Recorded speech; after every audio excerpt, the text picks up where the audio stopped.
الحمدلله والصلاة والسلام علی سید الانبیاء. یو ملګری تپوس کړی دی چې په کرسۍ باندې مونځ کول دا درست دی یا نه، او که درست وي نو صحیح طریقه یې څه ده. الله تعالی دې ټولو بیمارانو ته صحت ورکړي. الله تعالی دې زما او ستا عبادتونه قبول کړي. په کرسۍ باندې مونځ کول په هغه وخت کې جایز دی چې انسان نهایتي په تکلیف کې او دومره ضعیف یا دومره کمزوری وي چې دا قیام نشي کولی او رکوع او سجدې ته په صحیح طریقې سره نشي کوزېدلی. لیکن دې سره دا خبره هم اهمه ده چې بهتره ده چې یو انسان که ممکن وي چې په ناسته مونځو کې دا ډېره بهتره ده. د ټولو اهمه خبره خو پکې دا ده چې دا د نبي پاک علیه السلام طریقه ده. نبی پاک علیه السلام باندې دا بیماری راغلی وه، ضعف پرې راغلی او صحابو نه هم بعضې منقول دي بعض شدید حالاتو کې هغوی په ځمکه مونځ کړی دی. اگر چې دلته به دا سوال هم ذهن ته راځي چې هغې وخت کې به کرسۍ نه وه، لیکن دا خبره یو حده پورې خطا ده. د سیرت د بعضې روایتونو دا معلومیږي چې بالکل هغې وخت کې کرسۍ جوړول یا جوړېدل ممکن و، منبر جوړول یا کټ جوړول یا بل یو ځای جوړول، او بعضې روایتونه دا معلومیږي چې نبي پاک په خپل کور کې هم استعماله کړې ده. اگر چې د هغې به دغه شان نوعیت نه و، لیکن د ناستې دپاره یا د بره کې ښودلو دپاره به خاص یو میز داسې سیسټم و، لیکن جدید دور په شان دی منو، دا مونږ منو. نو دا ممکنه ده چې ما او تا په ناسته باندې مونځ وکړو، دا ډېره افضله ده او ډېره بهتره ده. نبي پاک علیه السلام عاجزي خپله کړې ده. یو ځل نبي پاک علیه السلام پروت او چې راوچت شو، په ملا مبارکه باندې د پوزکي هغه نښې وي. صحابه عرض وکړه چې ای د الله رسوله صلی الله علیه وسلم مونږ به تاسو ته یو نرم بستر برابر کو. نبی پاک علیه السلام فرمایل چې مالی ولید دنیا، زه یو مسافر یم، زما دپاره دنیا د زیب و زینت او د نرم اسباب ضرورت څه دی. هغه وجه هم دا ده چې نن مونږه نرمې بسترې خپلې کړي او هغه استعمالو. نو د سحر مونځ او تهجد مونځ خو رانه اکثر پاتې وي. تهجد مونځ خو مونږه فقط یو رمضان او بل رمضان کوو، ولی بسترې نرمې وي او خوږې وي او پورته کېدل ترې بیا ناممکن شي. الله تعالی دې زما او ستا دنیا او آخرت ښایسته کړي. خبره به راشي د کرسۍ په بابت کې، نو کرسۍ نه بهتره ده چې انسان په ناسته باندې مونځ وکړي، سجده او رکوع کې دا احتیاط وکړي چې رکوع ته دې لږ ښکته شي او سجدې ته یې د هغې نه زیات ښکته شي. لیکن لاسونه چې کله ږدي په پتنونو باندې، نو بعضې خلک رکوع حالت کې به د لاسونه لږ لاندې کړي. نه،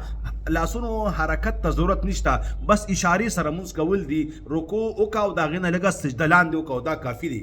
د مونځ هم دقه دوه طریقې په احادیثو کې معلومیږي چې روغ جوړ وي نو په ځمکه باندې سر ولګوه، تندې ولګوه، عاجزي ده. او که بیمار وي نو بیا په اشارو سره وکړه. نو کرسۍ نه بهتره ده او ډېر کرته ده بهتره ده چې انسان ممکن وي دته او دا کېناستی شي، دا دې په ناسته باندې مونځ وکړي. او که انسان داسې وي چې هغه ته په ناستې کې تکلیف وي، درد وي په ملا باندې، نو بیا داسې یو کرسۍ استعمال کړي. نن سبا هم میلاویږي چې انسان پې کیني او د هغې خپې نه وي او د هغې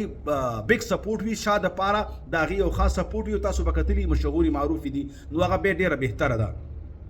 دا ځکه چې په کرسۍ کې په مونځ کولو کې ډېر نقصانات دي. لومبی نقصان خو دا دی چې دا د پیغمبر مهربان صلی الله علیه وسلم طریقه نه وه. دویمه خبره دا ده چې کله انسان په ځمکه مونځ کوي او په اشارو سره کوي، نو دا ځمکې ته ډېر ټیټ وي او په دې کې تعظیم هم ډېر وي. چې کرسۍ کې ناست وي نو دا داسې د خانۍ ناسته ده، دا داسې د عاجزۍ سره منافي ناسته ده. نو بهتره ناست هغه ده چې انسان په ځمکه وي او ځمکې سره نږدې وي. لیکن بیا هم دا خبره کوم چې انسان ممکن ده ورته چې دا په ځمکه کې ناستې شي او ممکن ده چې په اشارو سره په ناسته باندې رکوع او سجده کولی شي، نو دا ډېره بهتره ده. بل اکثره دې سره به تاسو کتلي صف ورسره خرابېږي. که منځ کې ږدي نو د صف هغه رونق به خوند نه کوي، ځکه حدیث کې راځي مونږ به صفونه داسې نیغول لکه قدح، لکه غشې چې څنګه نیغېږي. او یو ځل نبي پاک علیه السلام ډېر غصه شو چې یو چا سینه رابار کړې وه د صف نه، او نبي مهربان صلی الله علیه وسلم مختلفو احادیثو کې د دې ډېر سخت ترغیب او ترهیب ورکړی دی. څوک چې صفونه نیغی نو د هغوی باره کې یو حدیث کې دا هم راځي چې د الله تعالی د شان مطابق چند اعمال داسې دي چې الله ورته د رضا د وجې نه او ډېر خوشحالۍ د وجې نه خاندي. یو هغه څوک چې صفونه بالکل سیده کوي او څوک چې سینه بهر کوي. نبي پاک علیه السلام وفرمایله چې تاسو کې به اختلافات راشي، تاسو به کورنۍ په منځ کې به بې اتفاقي راشي. او نن اکثره زمونږ کورونو کې ښځه خاوند او پلار او زوی او ورونه ټول اختلافات وي. اتفاق نشته بلکې اختلافات. په مساجدو کې اختلافات. د یو جماعت ملګری تبلیغي سره ورانه د پنځپيري سره ورانه د اهل حدیثو سره ورانه دا هغه وجه ده چې موږ د صفونو اهتمام نه کوو او دا به هم درته وایم چې دا یو اتفاقي عمل دی د هیڅ یو امام پکې اختلاف نشته بلکې بعضي حنفي فقه دا الفاظ لیکلي بعضي ائمو خو دا معلومیږي چې دا واجب دی صف سیده کول او ایغ نیغ ودرېدله او څوک چې صف سیده نه کړي په مانځه کې ممکن ده چې دنه واجب پاتې شو نو صف ورسره ګډوډ کېږي بله اهمه خبره په دې کې دا ده چې دې سره مسجد هغه تعظیمه د مسجد چې کوم د عبادت او د عاجزۍ هغه ځای دی د هغې هغه رونق ورسره خرابېږي هغه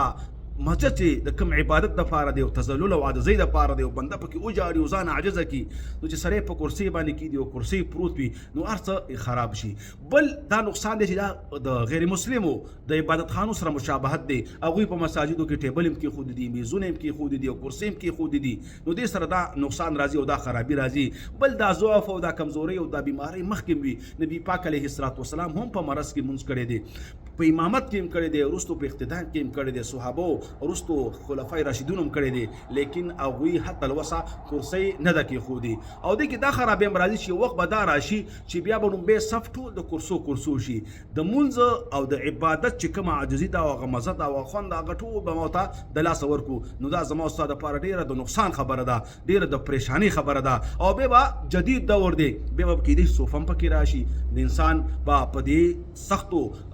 تختو باندې یا په دې پلسټک چوکو باندې او کرسو باندې به دا خوږیږي او به تکلیفي نو حاجي صاحب ته او خان صاحب ته بیا مونږه صوفه راوړو نو خبره بل طرف ته ځي بیا هم د تاخیره کې دا وایمه چې ممکن وي یو انسان دپاره چې دا بیمار دی او سخت بیمار دی په ناسته دی منځو کې او که ناممکن وي الضرورات تبیح المحظورات نو به خیر دی په کرسۍ دی منځو کې لیکن کرسۍ د هغه کرسۍ راوړي چې هم سام ترې نه جوړېږي ځان سره دی وړي او ځان سره دی راوړي مسجد کې دی کم از کم نه پرېږدي اکثره مونږ بیا په رمضان کې د اعتکاف په حالت کې یا عام چې مدرسه وي استادان یا نور خلک په کرسو باندې ناست دي چایونه هم پیس کړي نو بیا د جومات نه خو داسې یو قسم هوټله یا د شی او یو ځای هغه د جومات او د مسجد هغه مینه او محبت او رونق او عاجزي او الله ته ودرېدل هغه فوت کېږي ډېر احتیاط پکې کول پکار دي او د کرسۍ په بابت کې بل اهم مسله دا ده چې بعضې کرسۍ داسې وي چې هغې ته مخې ته تخته لګېدلې وي لرګی ولګېدلی وي نو په صحیح حدیث کې منع راغلی ده چې سجدې دپاره به ځان ته بالغه یا بل شی نه مخې ته کې او صحیح صراحتا ترې نه منع راغلی ده